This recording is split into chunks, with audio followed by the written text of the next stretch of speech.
Joseph Patterson, the jury have found you guilty of murder in the first degree. Have you anything to say before the court imposes sentence? Yeah, I got something to say. I just want to tell my friend Mr. Stoll that he's got something coming to him, and he's gonna get it. The court will remind the prisoner the district attorney has but fulfilled the obligations of his office. It is therefore the sentence of this court that the defendant shall be put to death during the week beginning June 2nd, 1938, in the manner and place prescribed by law. You are remanded to the custody of the sheriff. Edward Hennessy, Associated Press. This letter will admit you to the execution as required by law of Joseph Patterson to State's Prison the night of June 4th. Check? Okay. Okay, Hennessy, move on in.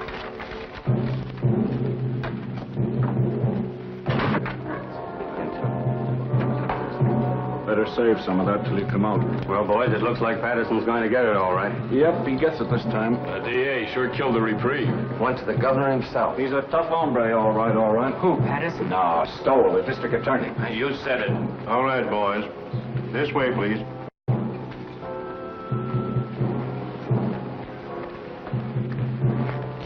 Is it true that they smoke when Don't think about it, Sonny.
That.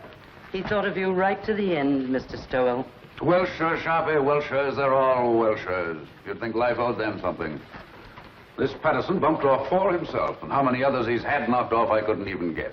But when it comes time for him to pay off, look at the squawk he makes. Well, we can check off another on the old adding machine. 11 in 18 months.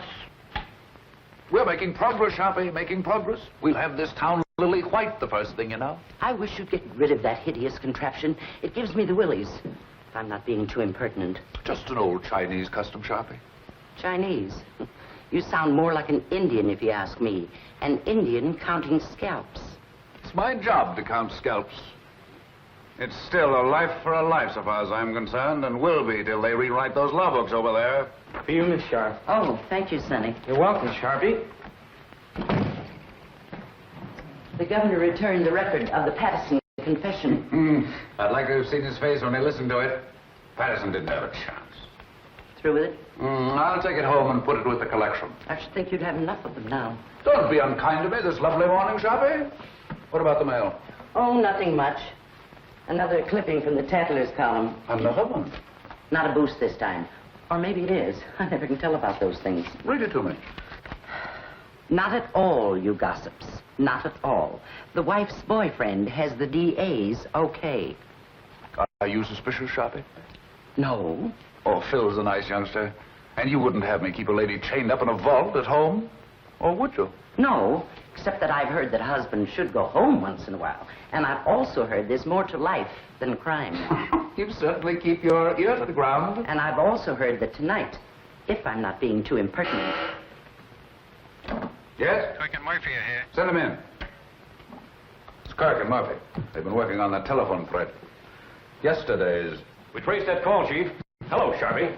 Came from a drugstore over on Christopher Street, but there are no guesses. A lot of Patterson's boys hang out in the joint, but you can't pin it on any of them. It's a pay station. Everybody on the street uses it. Yeah, going all the time. Better forget it, Kirk. Probably cold now anyway. I don't know. Patterson's boys are pretty much head up. I wouldn't worry. I figure they wanted to give me the business yesterday before I got to the governor. But it's too late now. They all want to get you, Murphy, when you first send them up. But prison cools them off. There'd be no prosecutors if it didn't. Burning doesn't cool off the relatives any, Mr. Stoll. I'd keep an eye out if I were you. Patterson's got no relatives. Only a kid cousin, and he's in Mexico. Thanks, boys. Thanks. Right. We'll forget it. Keep moving, Sharpie. Oh, Chief, you sitting in on that quiz tonight? You bet. I wouldn't miss that. Okay. Are you serious? If I'm you're not being too impertinent. Oh, serious about what? You're going to that quiz tonight. Of course I'm going. Yes? Oh, put her on. It's Mrs. Stoll. Hello, darling. Yes, this is a surprise. We were just talking about you, Sharpie and I. Of course it was nice. Today? Yes, this is the 5th. Yes, Lucy? I should say I do know. Of course, darling, it's your birthday. You thought I'd forgotten. I should say not. Certainly, darling, I'll be home early. We'll put on our good clothes and make a night of it. Dinner in the theater. That's right, Lucy. And darling, there's a package on the way, but don't open it till I get there. Absolutely. I'll be home early. Absolutely. Thanks, Sharpie, thanks. I don't know what I'd have done. Just my ear to the ground again. I tried to tell you. That gift on the way idea was an inspiration. I'd never have been forgiven. I told Treganis to send a tray down for selection. A pair of diamond clips would be nice. Small ones. I'd forgotten completely. I'm a fine husband, I am.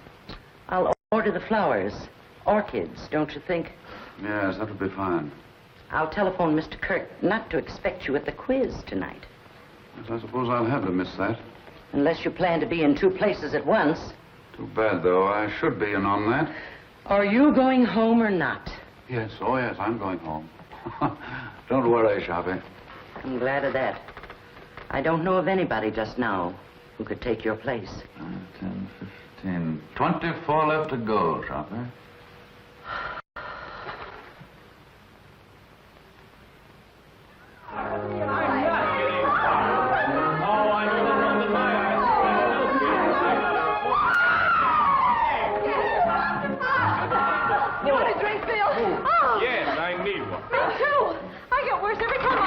You couldn't. Don't let him kid you, Liz. Thank you, Creola. I didn't know, Miss Stowell, if you wanted the ice melted or not. Oh, no, Creola. I think it's better this way.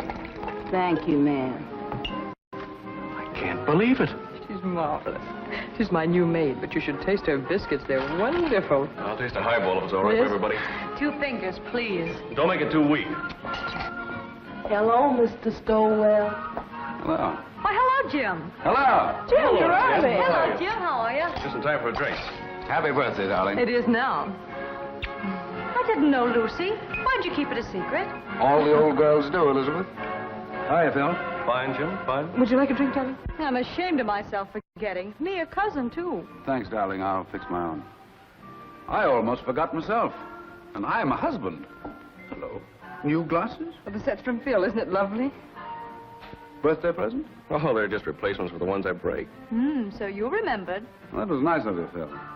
Seems I saw something in the papers recently about Lucy and Phil, didn't I? Just a bit of scandal. I can't get away with a thing. I saw that. I wish it hadn't gotten the newspapers, though. Not that I care particularly, but, you know, a man in my position You're joking, aren't you? It was a triple date, Jim, and I didn't show up. The young things took pity on me. You don't think I'm serious? You don't think I suspect Lucy, do you? I didn't know what to think. You know, when you're talking to a district attorney. Well, I hope I'm not bringing my job home with me, Elizabeth. Monster, though I'm supposed to be. Caesar's wife must be above suspicion. To Caesar's wife. Wait a minute, John. Do you know what happened to Caesar's wife? Something dreadful. He killed her. Deader than a doornail. Oh. Well, let's just drink to Lucy. To Lucy. Thank you, darling. Hey, Mr. Stowell. Yes, Crayola. Telephone. Who is it, Crayola? Who is it? It's the gentleman who works in your office, Mr. Stowell. It's Mr. Curry. Oh, please, Jim. Oh, of course, darling, of course. What's the matter with me? Tell Mr. Kirk I'm not in. And Crayola, I'm into nobody from now on. Understand? Nobody. Yes, sir. I understand. You just ain't in. I still don't believe it. Sometimes I wonder if Jim is my husband or just district attorney. How goes it at the university, Phil? I'm on my last postgraduate course right now. Political science. Do you know, after this, I'm afraid I'm going to have to go out and go to work? He hates to give up watching football practice. Come on, Einstein. We've got to go. I'm going to make him study tonight or bust. Let's bust. A great, big, beautiful bust all over town. What do you say? Oh, you ninny, come on. Thanks, Lucy, for the game and the drink. See you soon. Bye-bye. Happy Goodbye, birthday. kid. Thank you.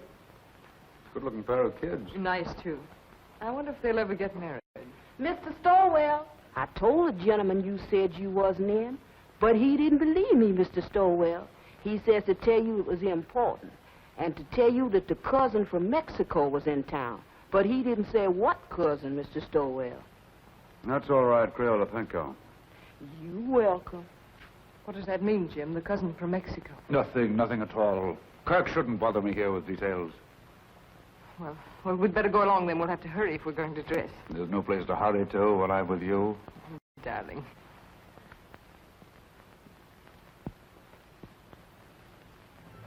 These clips are so lovely, Jim. You know, I really hoped for them. Smart girl. I bet you hoped me into them. Well, don't people say that if you hope hard enough for anything, it comes true? Only foolish people, darling. Hope's a cheat, but not a very kind one. Must you be cynical tonight? Oh, don't listen to me. Hope is fine, darling. But having is so much better. Nice husband. Oh, now you make me feel uncomfortable. I've got a confession to make. The clips weren't really my idea. They weren't? No. Sharpie thought of them. In fact, Sharpie thought of your birthday. Oh, Jim. Oh, it's the awful truth. I forgot. Well, I wouldn't let it bother me. Sometimes I wonder how you manage to remember as many things as you do. And you're the only thing in the world really worth remembering. That's nicer than any present, Jim. Except I didn't remember. But someday I will. Someday I'll stack up all the things I've forgotten in one huge celebration for you. And will that be a day? This day, this nice small day is all right. Just having you home again like this is enough. I haven't been anywhere. I know, but it seems you're never home anymore. Never? Well, almost never. At first, I used to be able to console myself by saying, your husband's a great soldier. He must be off to his wars. But lately, it's been harder and harder making it work. I don't seem to be able to console myself that way anymore. I just want you with me, especially when it's getting dark. I suppose I'm just lonesome. Or maybe I'm afraid of ghosts. Just a minute, listen.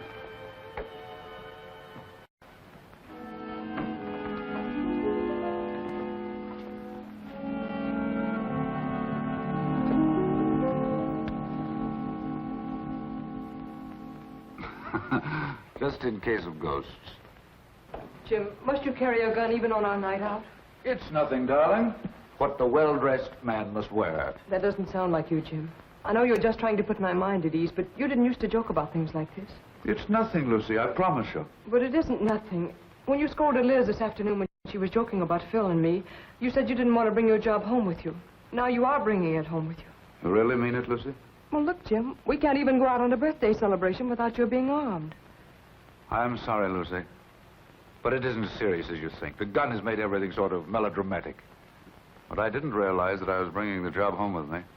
Sharpie accused me of it, but I wouldn't listen. I've been wrong. I stand convicted. Pardon me, Governor, and I promise it won't happen again. But it isn't just the gun, Jim. I know, darling, it's me. It's the job. It's everything about me. Yes, Crayola? These just come. Orchid.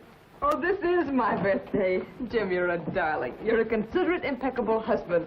And I'm ashamed of myself for saying the things I did a few minutes ago. Now I'm caught again. Caught?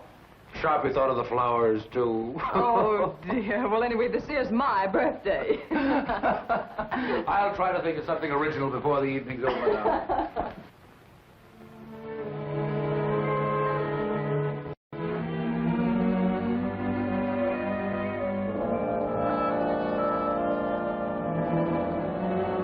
Nice evening, ma'am. Perfect, Jenks, perfect. Been some time, Drink, since we've made an evening of it. But Mrs. Stowell with us it is, sir. Why, Jenks, you mean? Oh, no, ma'am, I didn't mean it.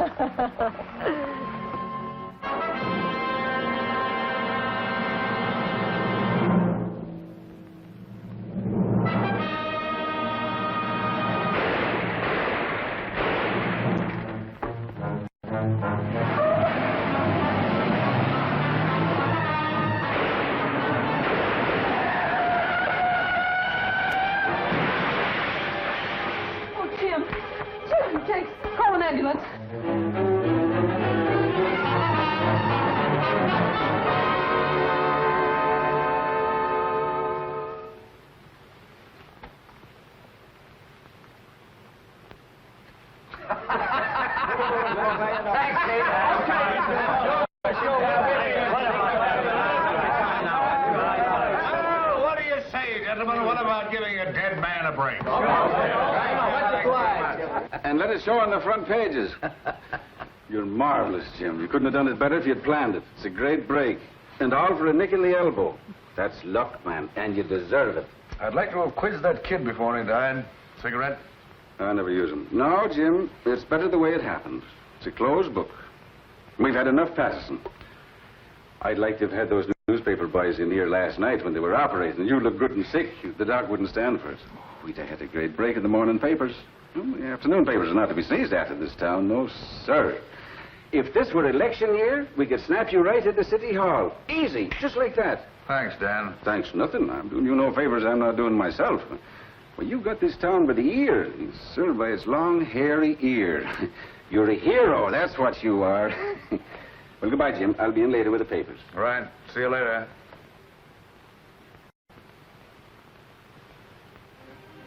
They've all gone, darling. Enjoy your walk. Oh, yes, Jim. While I was walking, I did a lot of thinking. An awful lot, Jim. Bad for your complexion, darling. I heard those reporters talking coming out of the elevator. I couldn't believe they were talking about you. I overheard one of them say, the Inquisitor almost got it himself. Don't you think, Jim, that when things like this can happen, when people try to kill you in front of your own house, don't you think it's high time one of us started thinking? I've been thinking myself, Lucy. Quite a lot, too. But I mean about us, Jim. We've got to do something. Hardly ever seeing you is bad enough, but when... I know. I've become a regular headhunter, Sharpie says. Does Sharpie say that? All the time. Says I've become a maniac. Says everybody's a suspect with me. Everybody's a potential criminal. Says all I live for is convictions and executions. I never had the nerve to tell you. You didn't have to tell me. I knew it. Knew what you were thinking, too. Did you really? Really and truly. Yes? Who is it? Oh, it's Mr. Kirk. Do you want to talk? Yes, Auntie. Yes, Kirk. Fine, fine. No, I'll tell you what to do. You handle the office yourself. That's right. No, it isn't that. I'm fine. Perfect. No, Mrs. Stoll and I are going away on a trip. 3 or 4 weeks. We haven't worked it out yet. Maybe Canada, maybe California, maybe Europe. I've never had a vacation, and there's no telling where we'll end up. Thanks, Kirk. Thanks. Goodbye. Do you really mean that? Absolutely. We both need a vacation, Lucy. We both need to renew our old acquaintanceship. Oh, Jim. Yeah? You know, that trip we've been saving up for our old age? Or the one we were going to take for a honeymoon and dinner? Or any of those trips we should have taken and never did. All right, darling? I can't believe it, Jim. I really can't. Will you start believing right now? Land of the midnight sun, Arabia, blue Mediterranean, in old Quebec, Australia, the Riviera. Where would you like to go, Liz? Cairo looks pretty good to me. Why not 2 weeks of salmon fishing in Alaska? I think I'd like to go to Switzerland. Very aloof, Switzerland. But it's so clean and quiet. Egypt, where I want to go. It's dark and mysterious. Oh, no. Egypt's got no sense of humor. I don't want anything dark. I want sunshine and snow and everything white and blue and glistening.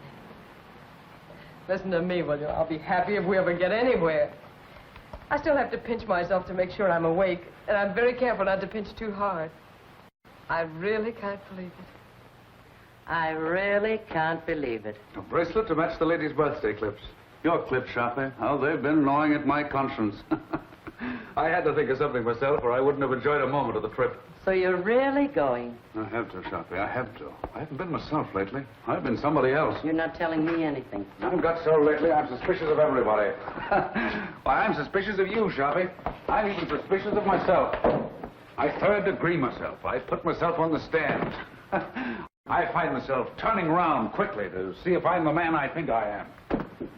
What would you say to that, Sharpie? I'd say you weren't going away a moment too soon. Right, Sharpie. You're always right.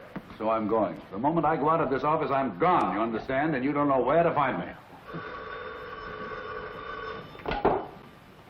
Yes, Mr. Kirk. No, Mr. Kirk, he's not in the office. I see. A murder. But I'm not... I imagine it must be sensational. Of course. I know. Yes, Mr. Kirk, if you should come in, I'll have him call you immediately. Goodbye. And don't call me Sharpie. The sins you have on your soul, Sharpie. I'd run if I were you. I'm running. Thanks, Sharpie. Goodbye. Thanks. I didn't think you had that much sense. If you're I'm not being too impertinent.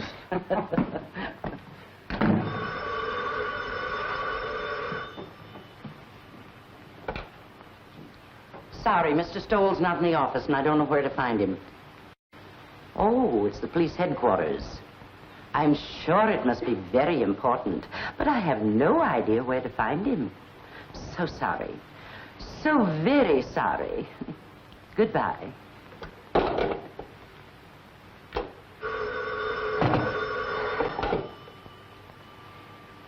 Sorry, he's not here, Captain. Oh, the McAllen murder. That is important.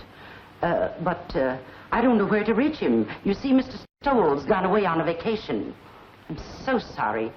So very sorry. Goodbye.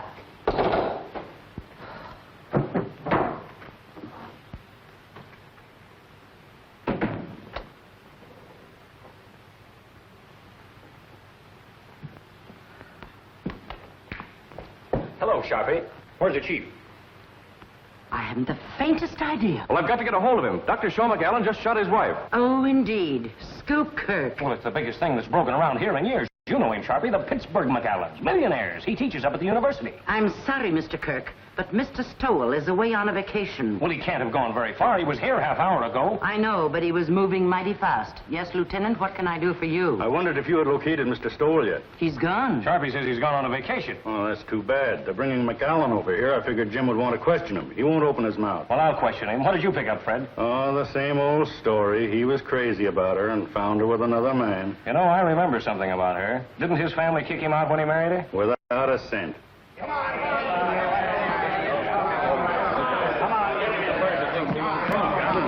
Sit him down there. Well, we'll have the district attorney can make your call. Now, you're quiet! Shut up! I think I'll be going now, if you gentlemen don't mind. See if you can locate the chief. Now, Mr. McAllen, spill it!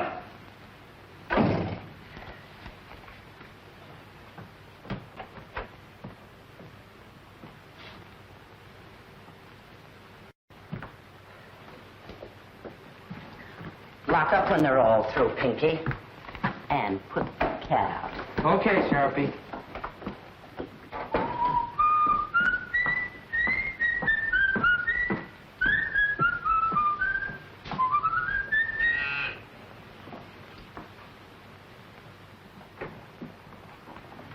I'll only be a moment, Joe. I left something in my office. And you remember nothing, Dr. McAllen. But you shot well enough to kill. A precise, deadly shot, Dr. McAllen. Are you sure you don't remember that? Your silence has no point, Dr. McAllen. When you shot to kill, when your gun spoke, you spoke. It's too late now for silence, Dr. McAllen. You're an educated man. You know men have been shooting faithless wives since time began. No, Mr. Kirk. Just a moment, if you please. Gentlemen, if you'll be kind enough, I'd like to be alone with Dr. McCallum for a moment. I can imagine the strain he's been under. Would you be kind enough to leave us alone for a moment? Okay, Chief. Thank you.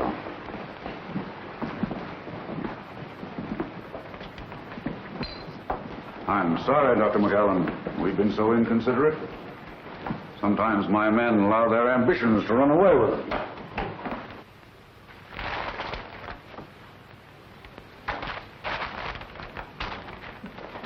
You better sit down, honey, and rest your feet. I caught myself doing that once unaware, and I was worn out for a whole week. Now, that's bad. You may not never get over it. It'll do you good to get the whole thing off your chest. There's no use of talking, Mr. Stoll. There's no use of anything now. Would you like a cigarette?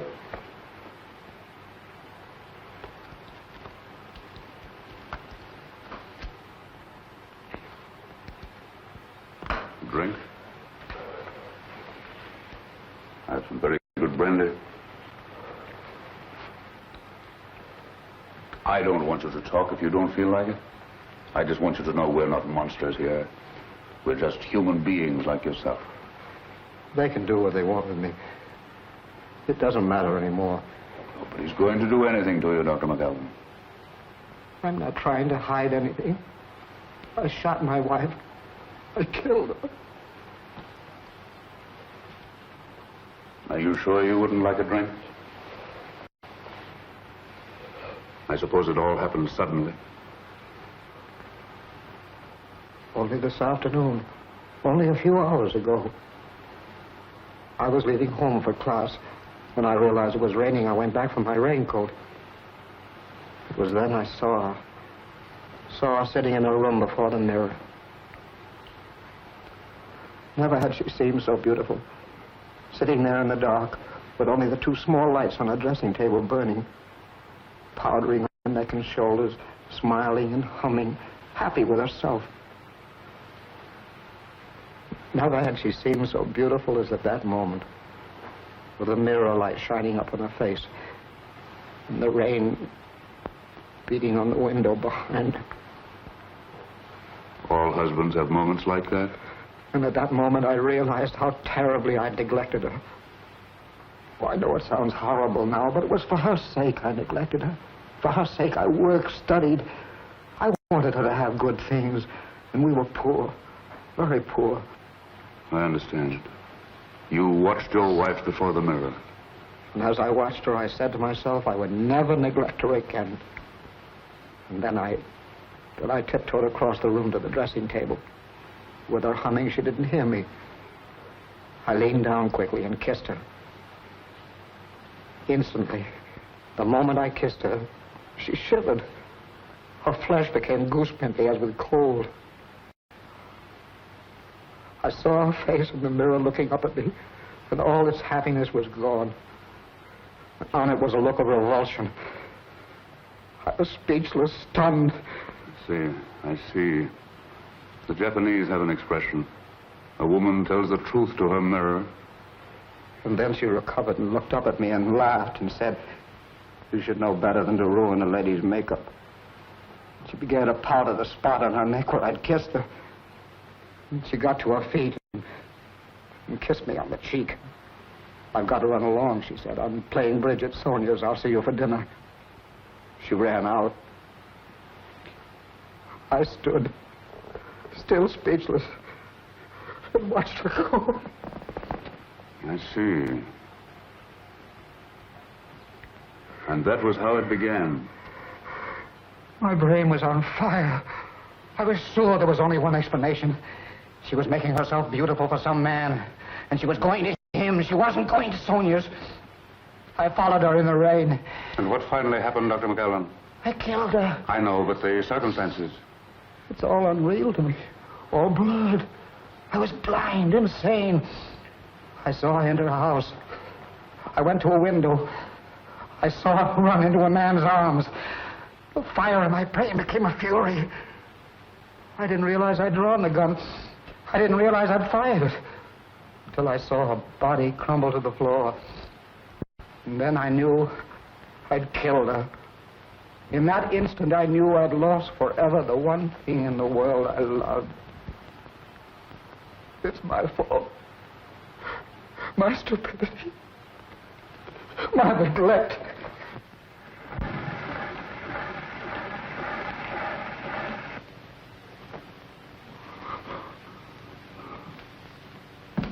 Kirk, better get him out of here. Looks as if you'll have to give him a lift. Come on, let's get going. Better have the doctor give him a shot or something. A sleep will do him good. Did you get it recorded? Yes, sir. Every word of it. It's right there. We've got a written transcription, too. They'll send him to the chair. Did you ever hear such a fairy tale in your life?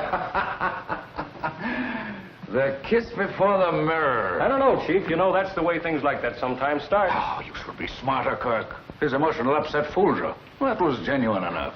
But the kiss before the mirror story, that's something else again. Wait till a jury hears it, with the proper commentary by the prosecution, I mean. You want to transfer the cylinder? No. I like it flat. I can play the whole thing through then. I think I'll take it home and lock it up. Keep this quiet. The McAllen family will probably leap to the rescue with their millions now the wife is out of the way. And by tomorrow, they'll have all the legal brains in the country lined up against us. They'll repudiate the confession. They'll repudiate it, all right. But if we don't mention it, they won't worry about it. That is, until we spring it. And I have an idea something can be made of it at the right time. It's going to be a battle. I won't say a word. Oh, you wanted this. Oh, that's something else. I forgot this earlier.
Get my message, darling?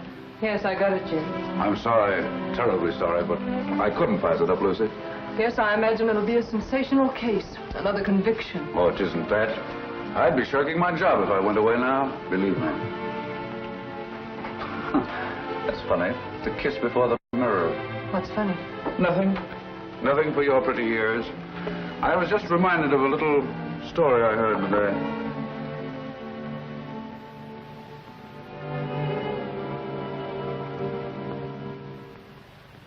Dave Morrow to defend McAllen. Famous criminal lawyer engages family rallies to professor's aid. So they've hired Dave Morrow. The McAllen millions begin to talk. Believe me, they'll have to talk pretty loud. Boys down the street this noon are saying he'll buy his way out. I'd like to see someone try it. This is one case I'm going through with to the limit. I can understand some bohunk full of booze on a Saturday night cracking another mug's skull over a crap game. But these polite, sensitive murderers, these sophisticates like McAllen deserve no quarter. And they'll get none from me.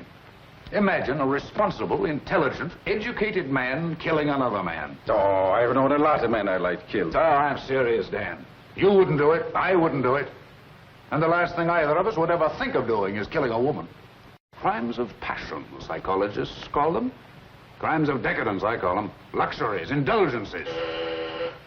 Yes? Kirk is here. Send him in. Well, Jim, I've got to run. One thing is certain anyhow. This time you've got the people back of you. Up to now, you've been picking on the rank and file, those mugs and bohunks you mentioned, the masses.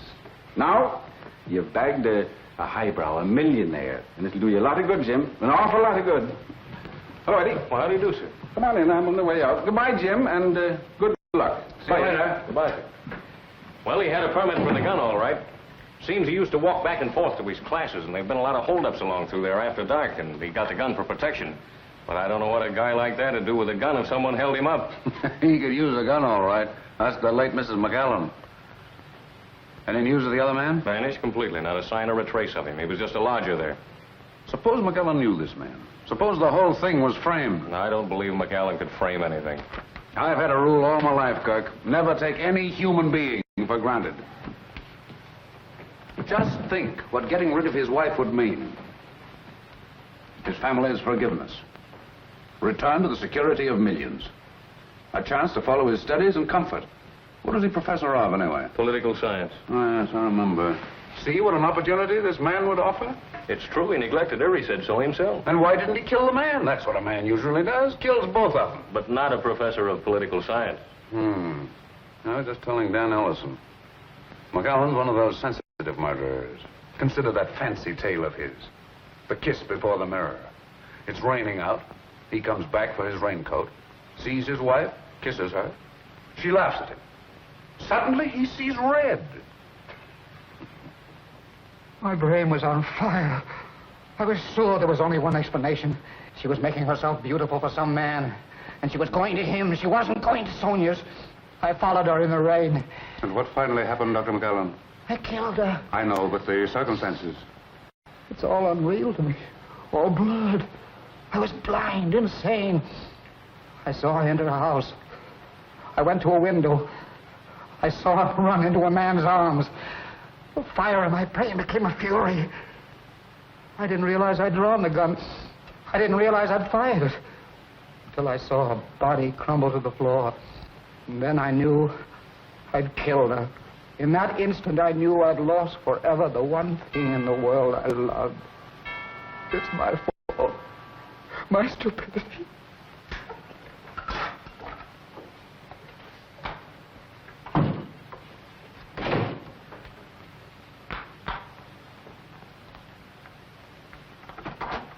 Oh, hello, Phil. Hello, Lucy. Say, what's the matter with you? You look as if you'd seen a ghost. A ghost? Well, maybe not a ghost, but a boogeyman anyway.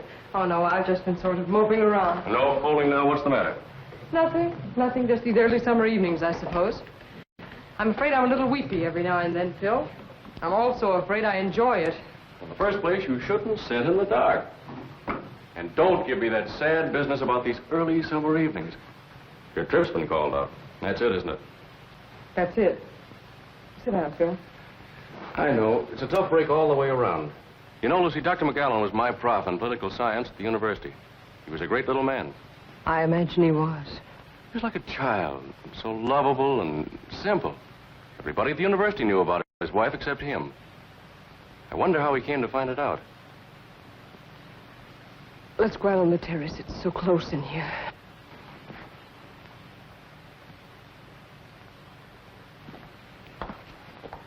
This fresh air is better.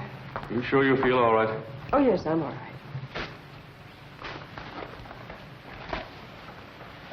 It was Dr. McAllen I came over to talk about, but perhaps I better let it go. You seem to have enough bother. Oh, go ahead, Phil. I'm fine now. Well, Lucy, it's just that I'd like to see the poor gent get some sort of a break. I guess there's no doubt he shot her, but, well, I thought if Jim knew what a terrible woman she was and what a sweet little man he is, it might help. He might be lenient anyway. And I thought if you could... If I could speak to Jim? Yes, Lucy, if you could. Because I could never do it. It'd be a waste of time, Phil. Well, I thought, knowing Dr. McAllen... I know, but there's nothing you can do nor we can do. When Jim gets on a case like this, he's different. He's a stranger. His job becomes a mania with him. I don't know him. I don't understand him. I'm even afraid of him. I'm really sorry I mentioned this. Oh, I guess it isn't as bad as it sounds, Phil. Jim's always thoughtful and gracious with me. It's just that other side of it. I understand perfectly. That's a tough racket he's in. I'm sorry I bothered you. I wish I could be of help. Well, I wish I could be of some help to you, Lucy. And when Jim is off on one of those cases, you know, I mean, whenever you need some laughs, why, give me a ring, will you? Oh, thanks, Phil. If ever I feel like I need some laughs, I'll do that. Swell. How's Liz? Oh, fine. But she's ambitious as the devil. She wants me to get a job right now. How disgusting. It's terrible. She wants me to give up my boyhood. Well, I've got to go. Good night, Phil. Good night, Lucy.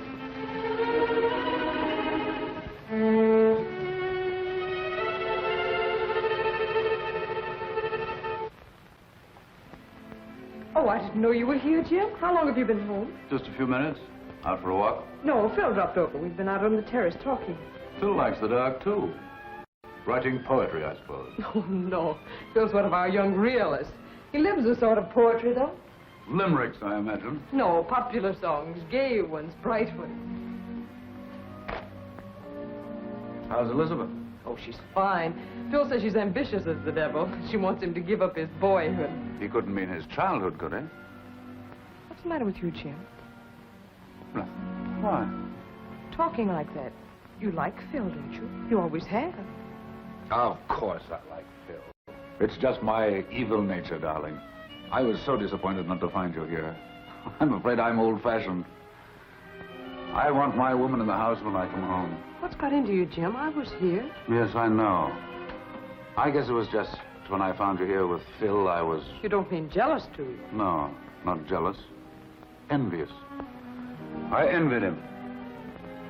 I envy anybody who has a single moment of your time. I envy them your eyes, your voice, your presence. I even envy them your shadow. Do you know the other morning when you told me of some wild dream you had that night? How you'd gone to a masquerade and I wasn't there? Do you know, I was furious. Furious because I wasn't there in your dream. Furious with all the people who were. I didn't say anything about it, but it wasn't till I got to the office that I was myself again. Sharp is right, Jim. You are going crazy. With worship of you, darling.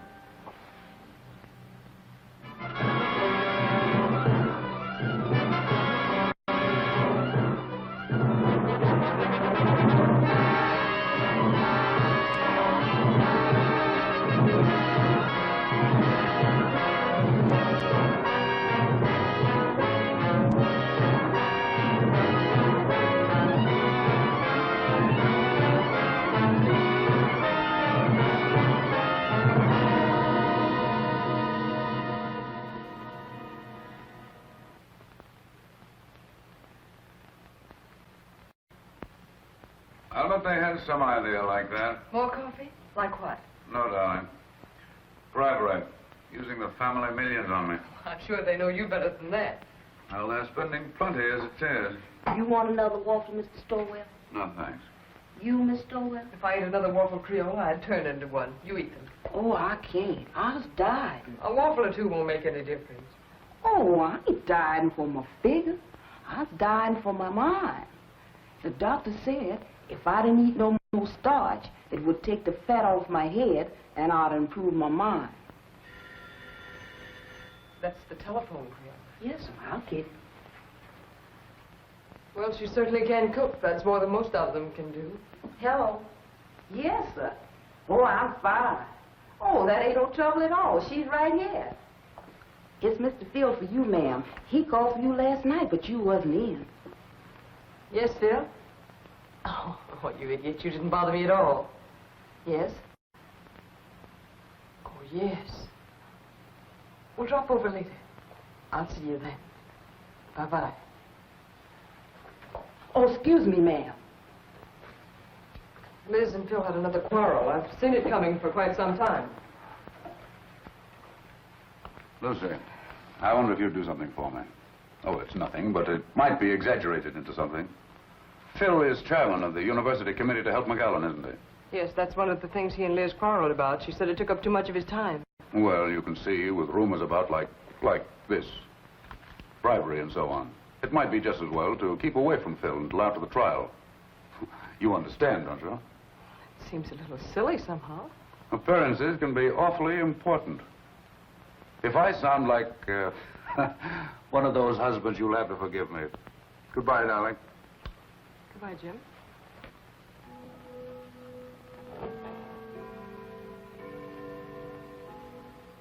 No, Dave, the job was premeditated, and I'm pretty sure I can prove it in court. Aren't you going just a little bit out of your way, Jim? I'm not just talking as his attorney when I say that he was not in his right mind. I know, you're just talking as an old friend. Now, I've defended many a criminal, and if McAllen's one, I'm giving up the profession. Believe me, if ever a man was insane, he was. So, it's insanity again, Dave. I suppose you've got your battery of psychologists and experts all lined up. And when they get through, you'll have McAllen fixed up so mad, you'll be asking us to believe that it was his wife who shot him. Cigarette? No. But I tell you, the man was really crazy. It's the only possible explanation. If you keep on, none of us will be responsible for anything. We'll do what we like. We'll steal, kill, anything. And if the police catch up with us, we'll just go out and hire someone as smart as you to prove us crazy.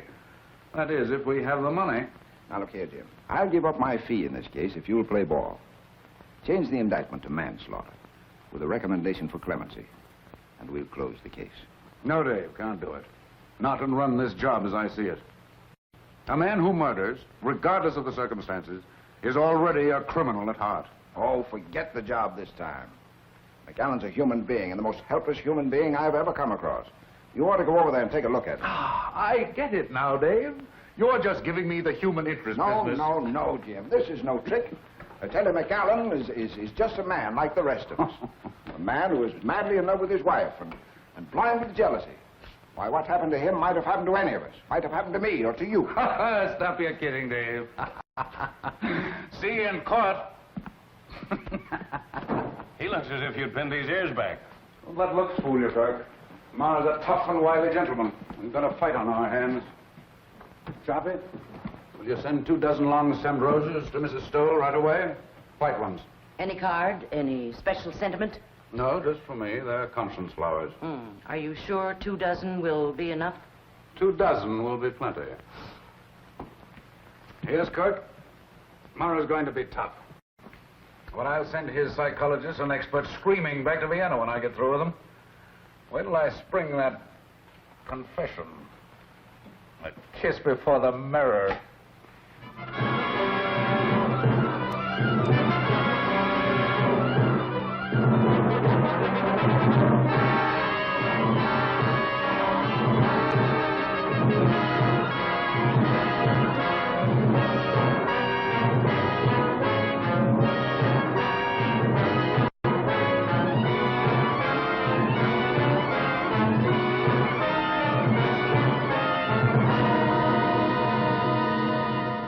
You admit, then, that you neglected your wife?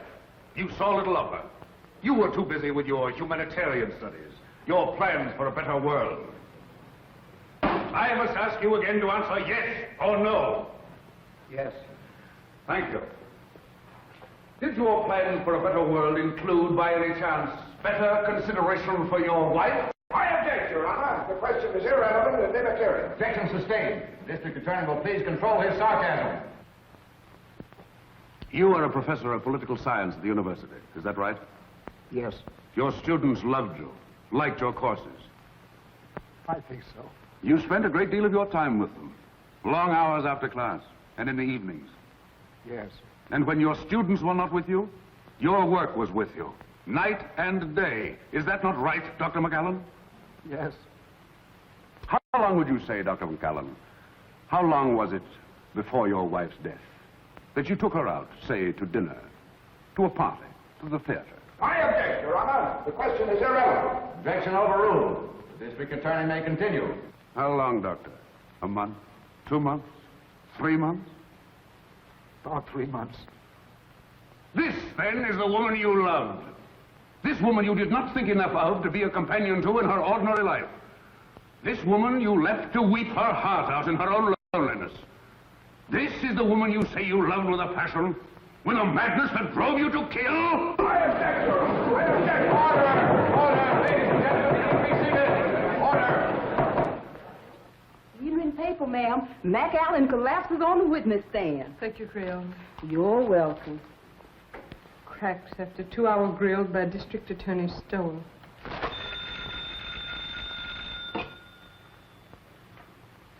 Hello. It's the telephone, ma'am. Who is it, Creole? It's for you, ma'am.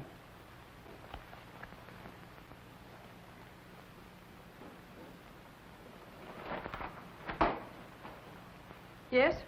Oh, yes. Oh, yes, I'll be over as soon as I can.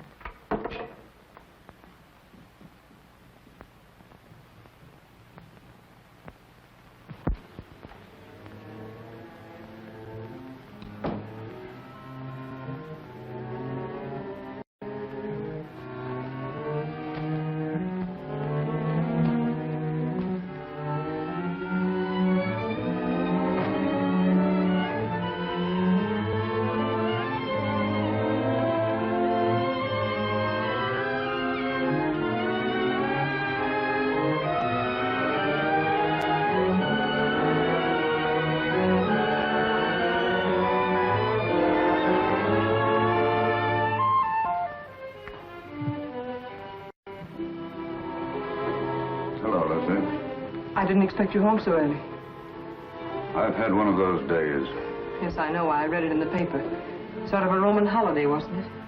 You shouldn't read the papers, Lucy. They're not for your pretty eyes.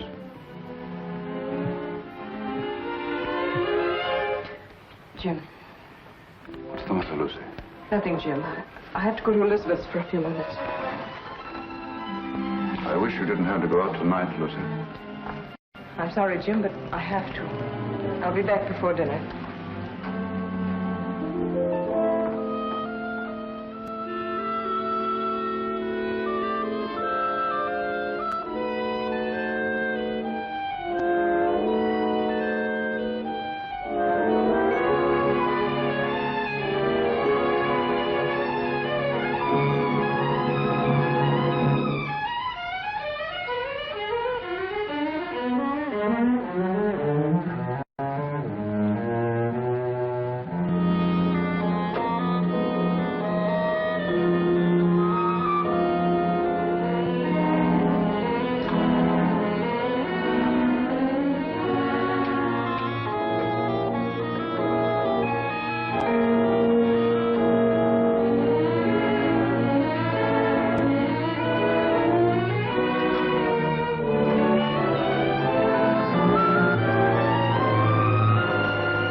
Mirror light shining up on her face.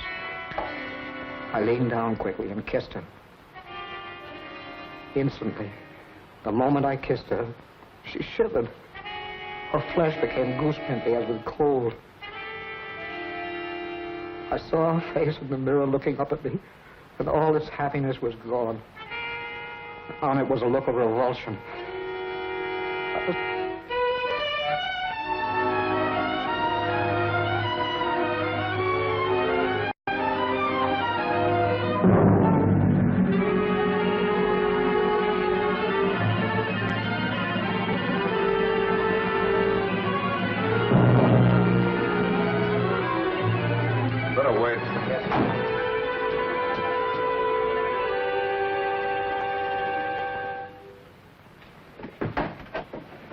Why, Jim. Hello, Elizabeth. Is Lucy here? No, Jim. Why? Is something the matter? No, I just wanted to speak to her. I'm sorry to have bothered you, Liz.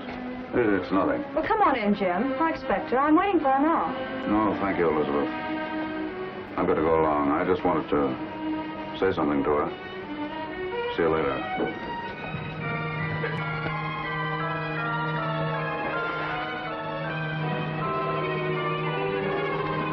406 Maple Drive.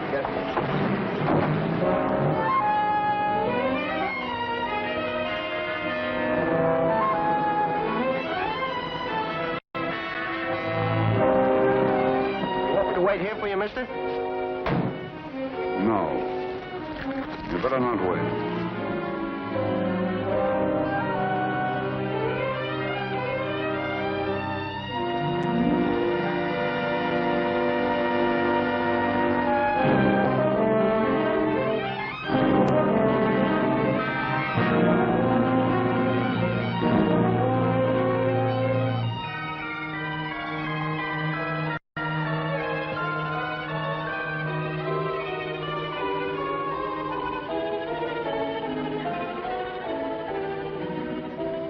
Herself beautiful for some man. And she was going to him. She wasn't going to Sonia's. I followed her in the rain. It's all unreal to me. All blood. I was blind, insane. I saw her enter her house. I went to a window.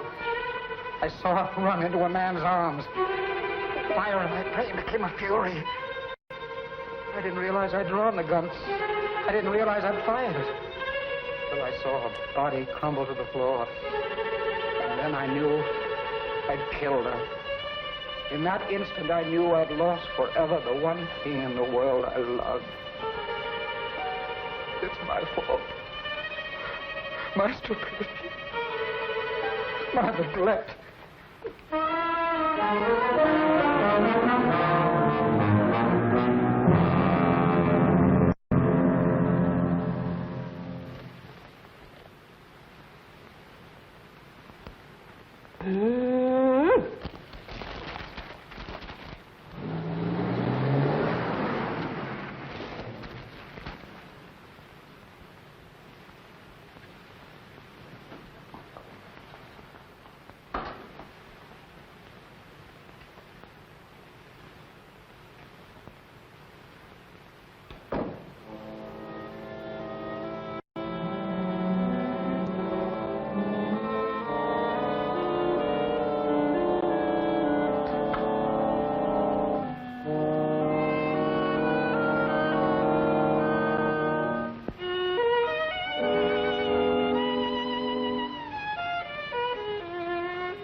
stupid record.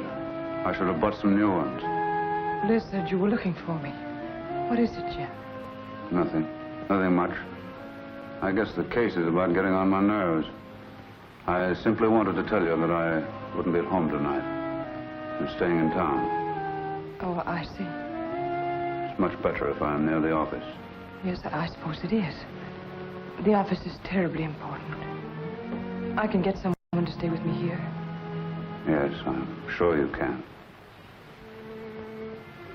See you tomorrow.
Is that you, Phil?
I would like the permission of the court to request a change of the present indictment. In the form in which it was returned? In its form and in its intention. This request is quite unusual. But I beg Your Honor to believe it has nonetheless been most carefully considered. The jury will please retire.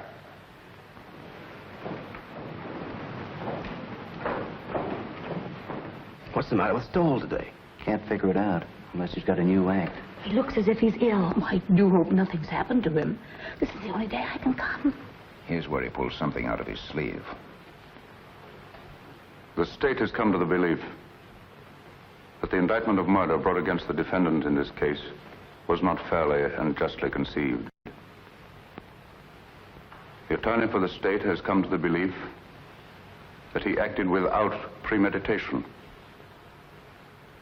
If it please the court, the state recommends that this indictment of murder be amended to a charge of manslaughter.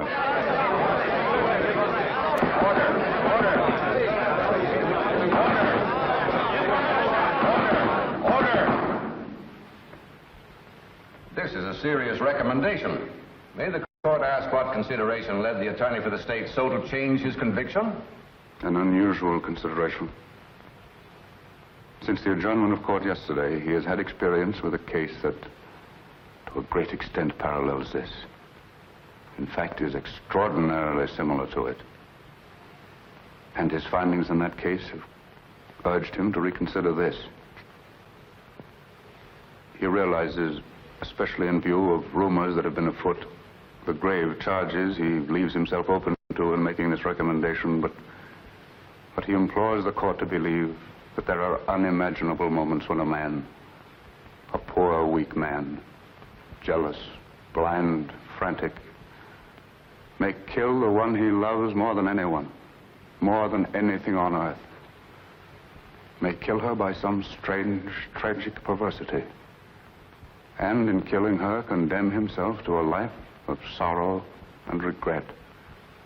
And that, not death, is his punishment. And believe him, Your Honor, it can be a terrible one.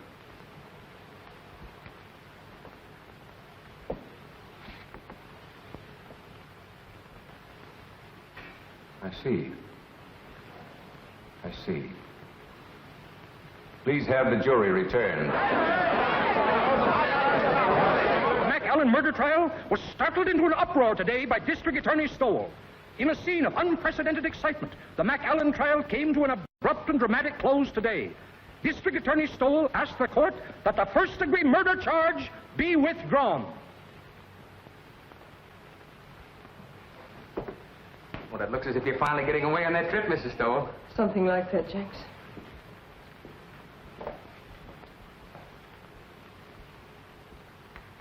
Miss Stowell! Miss Stowell, you should hear Miss Stowell. That's it, Creola. Mr. Stowell just let that McAllen man go. You let him go? Yeah, something like that. You just come on in and listen, Miss Stowell. For the alleged wife slayer, surprised the spectators and the court by asking that the first-degree murder charge be dismissed. The jury, following Judge Forbes' instructions, immediately returned a verdict of manslaughter with a recommendation for clemency. The penalty calls for from 10 to 20 years.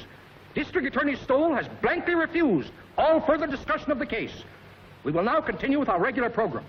I thought sure they was going to electrify him. Thank you, Creola. I learned a lot just sitting here on my day off, improving my mind.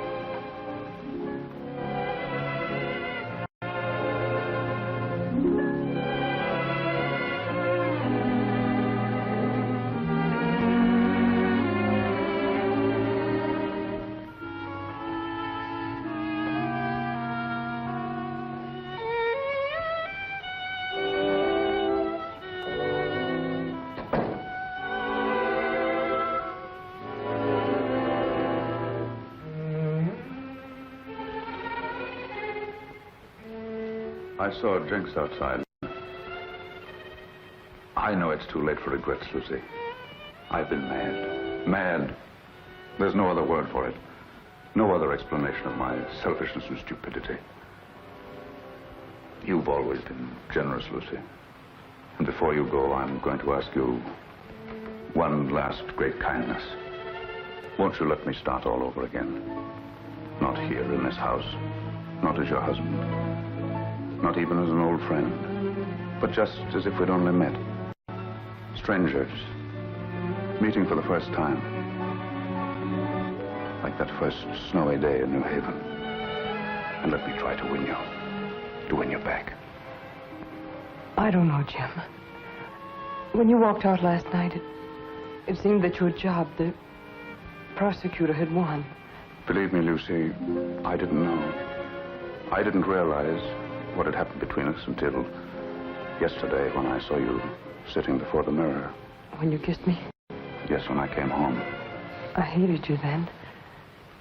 I just read your cross-examination of McAllen and how he collapsed on the witness stand. And you seemed to me more of an executioner than an attorney. I know. I understand, Lucy. And afterwards, when you left the room, I realized the truth for the first time. Hello, folks. I want you all to meet the young lady's husbands. We were married before breakfast. Oh, Liz, I'm so happy. I don't know what I'm crying for. Come here, bride. Kiss Mr. Stoll. After all, it was his wife that did it. That's right, Jim. He was really going to run out. Don't I know? When I was over there last night, he had his bags all packed. My bag, you mean? All the happiness in the world, Elizabeth. Thanks, Jim. I don't have to wish you happiness, Phil. You have it. Thank you, Jim. I hate to admit it in front of two women, but I think you're right. Thank you, sir. Oh, Jim, isn't there a bottle of wine on ice? Not now, Jim. Save it until we get back. Come on, Victim, we've got to run. On to Niagara Falls. To Niagara Falls? Phil insists. He wants to be different. We're going to drive up in the flivver, and I tied the tin can and ribbons out all by myself. And he's made one of those just married signs, too. Didn't I read somewhere about the bridge over the falls being done? Well, we can still send postcards. That was a marvelous thing you did today. You're a great man, Jim. Hardly. I just came to my senses, that's all, Phil. Well, come on, Liz. We've got to be moving. Well, goodbye, Phil. Goodbye, Jim. Goodbye, Goodbye, Lucy. Goodbye. Good luck. Thanks again, darling. Forget it. Ring us up when you get back. Come on, Mama. We got to go. Don't call me Mama. I don't like it. Well, you better get used to it. Hello. It's the telephone, Mr. Stowell. Who is it, Creola? It's that Mr. Allison from the office, and he said it was most urgent. No, Dan. Oh, I've had enough of the job. Enough for a while, anyway. That's right. No, I won't do it. No, I'm not resigning, Dan. The job's all right. The trouble's with me. I've just got wise to myself. But, Jim, the newspaper boys are packed outside, and there's some pretty nasty talk going around. Yes, bribery. The McAllen millions, you know what I mean. Let them talk. Let them investigate. Let them do what they like. I'll take care of them all when I get back. Let me talk to Sharpie. Yes, Mr. Stowell. With the greatest of pleasure.